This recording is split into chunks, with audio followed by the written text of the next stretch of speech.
Good morning student, welcome to my YouTube channel talent education point online classes. मैं दिनेंद्र सिंह आपका इस YouTube channel पर स्वागत करता हूं। ईश्वर से प्रार्थना करता हूं कि आप सब अपने घरों में सुरक्षित एवं स्वस्थ होंगे। इन्हीं सभी शुभकामनाओं के साथ शुरू करते हैं आज की हमारी कक्षा का टॉपिक, जो कि नेशनल जीके के ऊपर आधारित है।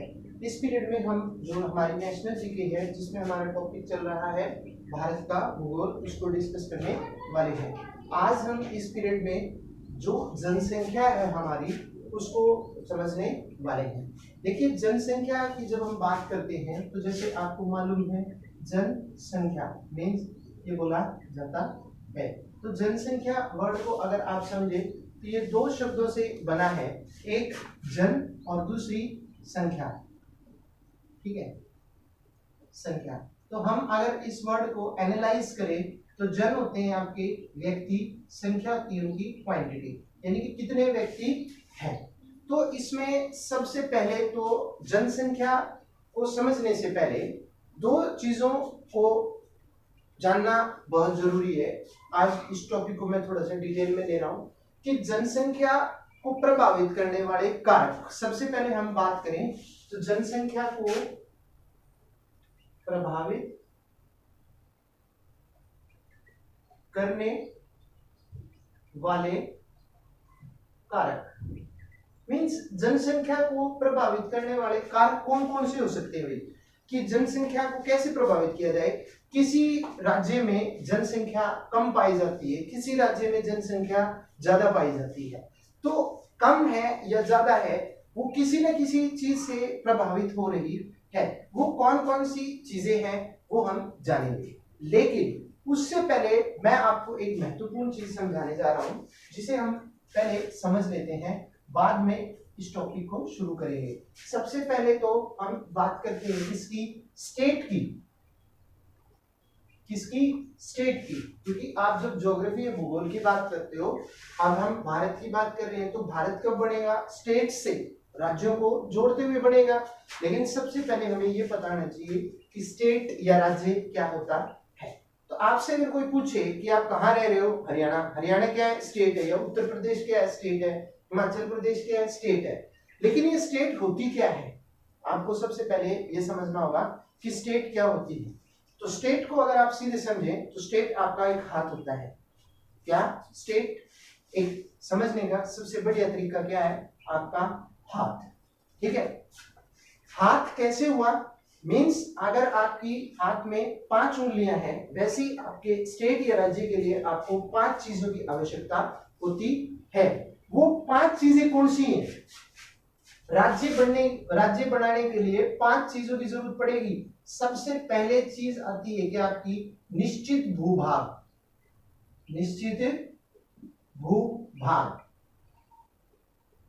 देखिए, राज्य या स्टेट बनाने के लिए सबसे पहले आपको जरूरी है निश्चित भूभाग। ये नहीं है कि आज हरियाणा अगर यहां पर है तो 15 साल बाद में हरियाणा जो है वो जम्मू कश्मीर में चला जाएगा, ऐसा नहीं है।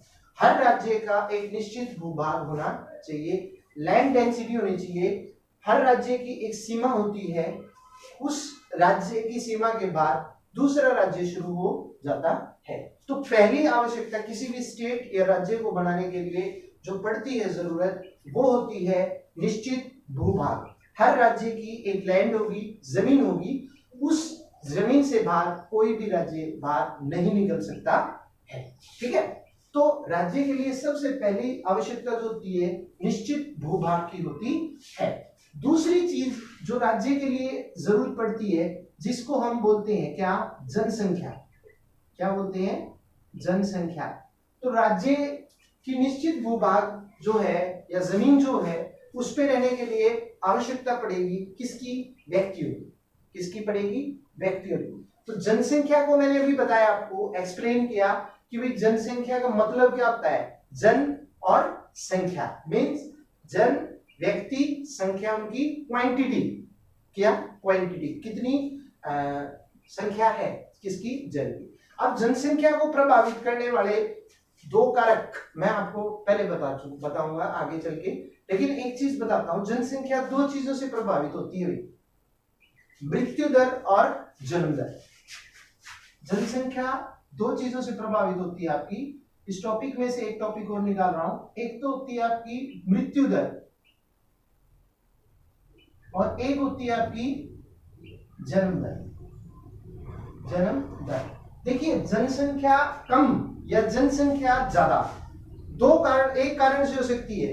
अगर मृत्यु दर कम है तो जनसंख्या ज्यादा होगी, अगर मृत्यु दर ज्यादा है तो जनसंख्या कम होगी। अब ये मृत्यु दर क्या होती है कि किस रेट पे व्यक्ति मर रहे हैं, व्यक्तियों की मृत्यु किस दर पे हो रही है। और इसमें अगर आप जन्म दर की बात करें तो किस रेट या अनुपात में व्यक्तियों का जन्म हो रहा है। अगर व्यक्तियों की मृत्यु जन्म की तुलना में ज्यादा होती है तो हमारी जनसंख्या हमेशा कम होती है, लेकिन मृत्यु की तुलना में अगर जन्म दर ज्यादा होती है तो जनसंख्या वृद्धि होती है, अर्थात जनसंख्या बढ़ती है। तो जनसंख्या को प्रभावित कौन सा कारक करता है? एक जन्म दर और दूसरा मृत्यु दर। ठीक है, एक आपका आता है जनसंख्या घनत्व। क्या आता है? जनसंख्या घनत्व। जनसंख्या घनत्व का क्या मतलब होता है भाई? जनसंख्या घनत्व की बात करें जिसको पॉपुलेशन डेंसिटी बोला जाता है। पॉपुलेशन डेंसिटी या जनसंख्या घनत्व क्या होता है? प्रति 1 किलोमीटर में पाए जाने वाले व्यक्तियों की जो संख्या होती है उसको हम पॉपुलेशन डेंसिटी बोलते हैं या जनसंख्या घनत्व बोला जाता है। मींस 1 किलोमीटर में कितने व्यक्तियों की संख्या पाई जाती है उसको जनसंख्या घनत्व बोला जाता है। ठीक है, इसके अलावा प्रति 1 किलोमीटर में जो आपका पाया जाएगा वो आपका जनसंख्या घनत्व कहलाता है। तो जनसंख्या से रिलेटेड हमने दो टॉपिक डिस्कस किए। एक तो आपका जन्म दर कि बच्चे एक में कितने बच्चे जन्म ले रहे हैं, कितने बच्चे जन्म ले रहे हैं। अगर ज्यादा बच्चे जन्म लेते हैं, मृत्यु दर अगर कम है तो जनसंख्या वृद्धि होगी, अगर मृत्यु दर ज्यादा है तो जनसंख्या कम हो जाती है। और प्रति 1 किलोमीटर में पाए जाने वाली जो जनसंख्या है वो जनसंख्या घनत्व कहलाती है या पॉपुलेशन डेंसिटी कहलाती है। राइट। सो स्टेट या राज्य के लिए दो चीजें होगी हमारी, एक निश्चित भूभाग, दूसरी जनसंख्या। ठीक है, अब जनसंख्या भूखी तो मर नहीं सकती। ठीक है, इस जनसंख्या को कोई ना कोई रोजगार मिलना चाहिए। तो राज्य के लिए तीसरी इकाई जो होती है जिसको बोला जाता है क्या? रोजगार। क्या बोला जाता है? रोजगार। रोजगार या स्टेट की जब आप बात कर रहे हो, आपने निश्चित भूभाग दे दिया किसी भी स्टेट को, उस निश्चित भूभाग के आपने लोगों को बसा दिया, रहने के लिए बोल दिया। ठीक है, और उस पे आपने रोजगार उपलब्ध करा दिया। लेकिन आपके सामने समस्या क्या है कि रोजगार कब उपलब्ध कराया जाए, कैसे उपलब्ध कराया जाए?